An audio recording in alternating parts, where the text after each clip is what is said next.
ડભોઈ તાલુકાના સાઠોદ ગામમાં વસાવા પરિવાર દ્વારા અનોખી ભક્તિ દશામાના વ્રત નિમિત્તે 101 મૂર્તિઓનું નિઃશુલ્ક વિતરણ કરાયું.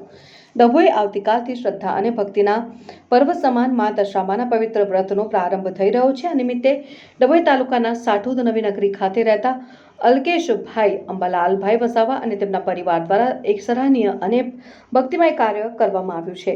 ડભોઈ તાલુકાના સાઠોદ અને આસપાસના ગ્રામ્ય વિસ્તારના શ્રદ્ધાળુઓ મા દશામાની પૂજા અર્ચના ભક્તિભાવપૂર્વક કરી શકે તે હેતુથી વસાવા પરિવાર તરફથી મા દશામાની 101 મૂર્તિઓનું નિઃશુલ્ક શ્રદ્ધાપૂર્વક વિતરણ કરવામાં આવ્યું.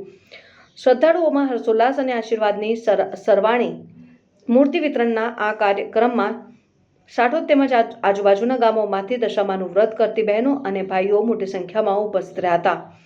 અલ્કેશભાઈ અને કલ્પેશભાઈનો આખો પરિવાર ઉત્તરોત્તર પ્રગતિ કરે, મા દશામાં તેમનું કલ્યાણ કરે અને તેઓ દર વર્ષે આવી જ રીતે સેવા અને દાનના કાર્યો કરતા રહે તેવી મા દશામાના ચરણોમાં પ્રાર્થના કરીએ છીએ.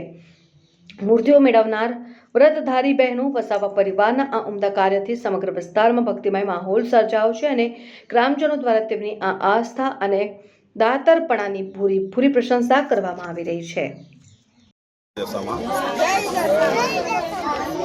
मैं साठोद गामना वतनी वसावा अल्केशभाई अंबालाल आवतीकालथी दशामानुं व्रत शुरू थाय छे एटले आजथी अमे विकरण दान करेल छे.